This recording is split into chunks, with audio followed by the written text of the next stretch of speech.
Hey folks, welcome back to my channel, my newly renamed Gray 1951's media channel. So we'll see how that name works out. I thought it would kind of cover all different kinds of media that I like to talk about, that I care about, not just DVDs and Blu-rays, but also books and music. So anyway, I want to do a little bit of an update, some of the things I've been picking up lately, and we'll start off with the Criterion Collection half price sale at Barnes and Noble. I've only picked up three items this month, and I think that I'm done for the month. He said, "We'll see how that works out." Okay, I've said that before, but I picked up three items that I very excited about. The first one is this classic Bogart film, High Sierra from 1941, which I've seen. I only saw this for the first time maybe about a year or so ago. I have one of those Turner Classic Movies Humphrey Bogart four packs, and this is a film that's included, and I really fell in love with it. Co-starring with Ida Lupino, great movie. So I haven't watched this edition yet, but I'm interested in getting into it. So this also contains another movie. It's a Western film that was kind of a remake of High Sierra, which I had never heard of. 1949's High Sierra, 1949's Colorado Territory, directed by Raoul Walsh, and I believe that Joel McCrea is in it. So, and all kinds of extra features about High Sierra. Sorry for that glare; it's pretty bright in here, isn't it? But okay, High Sierra. The next thing I picked up was The Incredible Shrinking Man, which is a fantastic science fiction movie, and I did watch this edition just about a week ago, and it's remastered beautifully. Terrific film, never loses its punch, never, at least for me anyway. So I'm very happy to have this. Um, and I went back today and I picked up a Japanese film that I've heard so much about over the years and never had a chance to see. Onibaba.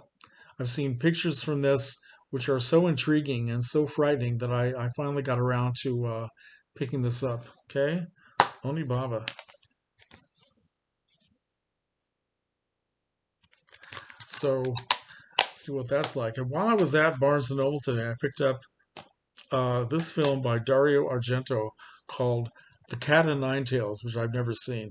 Now, I've been hearing people talking about going to their local Barnes and Noble outlet and finding Arrow video films, DVDs, Blu-rays that I never saw at my Barnes and Noble before, but I was very happy, very surprised and very happy to find that they had several today. They had The Bird with the Crystal Plumage, they had the Dune Steelbook, they had 12 Monkeys, they had several things, but this is the only one I picked up. I almost picked up The Bird with the Crystal Plumage, but I already have a good DVD copy, so I don't really need to get that. But I've never seen this before, so we'll see what this is like.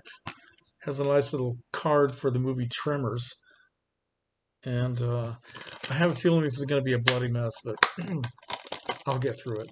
I'm sure I can do it. I also got some things recently. Got this in the mail a couple of days ago from Creepy Classics. I decided to get the Blu-ray edition of The Creep Behind the Camera, which I already had on DVD, because this one has the remastered film, which is the documentary is all about, The Creeping Terror, which is really one of the worst films ever made. But it's a real treat to see it because it's so bad and so gloriously bad. And anyway, so from Synapse Films. Lots of extra features.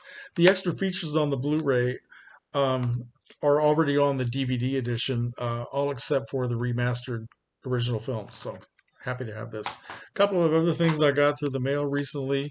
I got a couple of horror films, old favorites. Frankenstein's Daughter from 1958, John Ashley, Sandra Knight. And I've always loved this silly movie.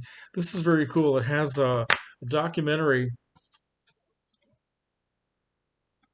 It has audio commentary from Tom Weaver, who's a terrific author and very knowledgeable guy about a genre film. So that's a great documentary. And I also picked up, I got these from Creepy Classics actually, sent away for them. And I got this. This is Dementia 13, the first film directed by Francis Ford Coppola, released in 1963. Luana Anders and William Campbell. Very interesting black and white movie that I've never seen in a good edition. Haven't watched it yet, but I'm looking forward to it. It also has a commentary by Coppola himself, so that'll be terrific. All right, Dementia 13, and I picked this up. I can't believe I did this. This was an impulse purchase, which happens to me quite a bit. I was at Walmart of all places, right?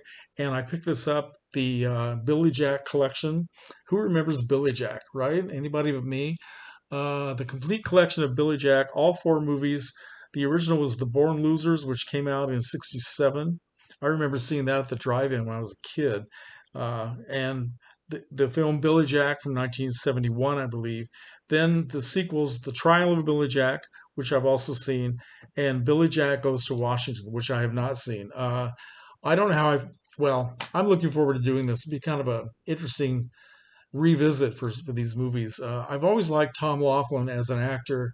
He was a really interesting guy. Made a lot of very cool, um, low budget film appearances before he became famous as Billy Jack. I think he kind of went off the rails with this character a little bit, but it'll be fun to fun, put that in quotes, fun to revisit this. All right, so Billy Jack. And some other things I got here. I got the new issue of Scream magazine this week from in the mail. I subscribed to this terrific magazine last year during the lockdown because it was impossible to get into Barnes and Noble, and so I wasn't getting a lot of the magazines that I like. So I subscribed to some of them, and this didn't come out until now. I guess they've been on hiatus during most of the lockdown. And if you don't know about this magazine, you should. There's another magazine called Scream, which spells it the right way with an A instead of an E. But I prefer this edition because it it's mainly film reviews, page after page of film reviews of movies that are coming out on home video in new editions. And I learn a lot of things about films I never heard of, plus films that I have heard of. And this is a great resource. Now, this edition has an 8-page article about this producer named Sam Katzman, who produced this movie, The Werewolf. And it's a terrific article. Sam Katzman was a very prolific, just sort of a genius at making movies on a low budget that made a lot of money. And a lot of them were genre films. And speaking of Sam Katzman, in the mail today, late today, almost in the middle of the night, I found this on the front step, which I ordered just a few days ago. This is a terrific box set, Cold War Creatures, 4 films from Sam Katzman. And I know a lot of people are getting this, and I couldn't resist. It's a little expensive, but I'm very glad that I got this. So had to get this on eBay. It was almost well, it wasn't available almost anywhere except maybe Amazon. I don't do Amazon, so this has 4 films. Um, let's see, The Giant Claw, which I have never seen, Zombies of Morotal, which I have seen, and also The Werewolf. I don't think I've ever seen The Werewolf. And finally, The Creature with the Atom Brain. Let me get these out of here. Come on, Mike, shake them out. There we go. All right. And these are very nice packages. Two booklets, um, just information about Sam Katzman and his movies. So that'll be something to do. Here's The Giant Claw. Check this out. Starring Jeff Morrow from, what was he in? This Island Earth. And Mara Corday, who has been in a couple of genre films. Nice artwork. And they have little lobby cards, and some of them have posters as well, original posters. So here's Zombies of Moratau, I guess it is. Yes. Supernatural Undersea Thrills. Yes, we're right. Check that out. These are very nicely put together. The Werewolf.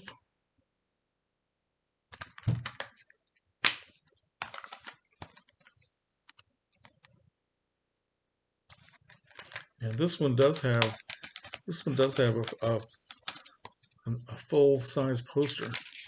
So anyway, just leave that in here.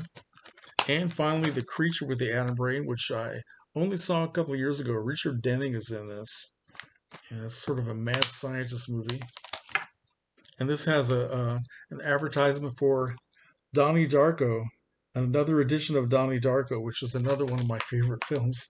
So very happy to have this Sam Castman box set. And finally, I wanted to show you a couple of books that I got. Um, this is a book. These are both from Turner Classic Movies, and I found these at Barnes& Noble a while ago. Here's a nice little book. This was Hollywood. Okay, Forgotten Stars and Stories by someone named Carla Valderrama, and it's just a series of articles about the history of Hollywood and some of the people, famous stars, things you may not have known about them. People like John Garfield and Mary Pickford and Douglas Fairbanks Jr., uh, the Nicholas brothers and Rita Hayworth, and it's just lots of nice pictures. And I'm not showing any of the pictures, am I? Here's a tour of Pickfair. Who remembers what Pickfair was? Pickfair was the famous mansion in Hollywood that was built and owned by Douglas Fairbanks Jr. and Mary Pickford while they were married. And it was one of the most famous landmarks of Hollywood for a very long time. See, and that's the famous landmark. And unfortunately, it was purchased by Pia Zadora, of all people, and she and her husband at the time tore it down. So much for Pickfair. Anyway, this is a nice book to sort of look over when I'm having breakfast. And another terrific book that I bought is all about the making of the film West Side Story, which is such a great film. The Jets, the Sharks, and the Making of a Classic, written by Richard Barrios. This was a really terrific book. Lots of pictures, lots of information, things I didn't know. It goes all the way back to the making of the Broadway show and how it was made into a film, how they chose the cast, all sorts of things. Here's Tony and Maria, Natalie Wood, and Richard Beamer. And I got so excited after I read this book that I decided to rewatch the movie, which I haven't seen in a little while. And I'll tell you something, all the magic is still there. I love this movie so much. The music is just incredible, and it never gets old to me. It's a very stylized film. Most of the scenes, the dramatic scenes between the characters are very stylized and almost des- made in a way so not to be terribly realistic. At least that's the way I see it. Until it gets toward the climax of the film, when all of a sudden it does get very, very serious and very almost terrifying in some of the things that happen. But the dancing is terrific. The music, as I said, is beautiful, and I think Natalie Wood is just absolutely just almost like a ghostly vision. She's so beautiful, really. So anyway, that was nice to revisit that. I know that this has come out in a Blu-ray edition, and I also know that it's been remade recently by Steven Spielberg, I believe. And I don't know if I have any interest in seeing the new version because this, to me, is absolutely perfect. But anyway, so that's what I've been picking up lately and what I've been doing. I should have a movie log coming up very soon to show you some of the things that I've been watching other than what I showed you here. And hope you'll tune in for that. Thanks for watching, and as always, comments are welcome.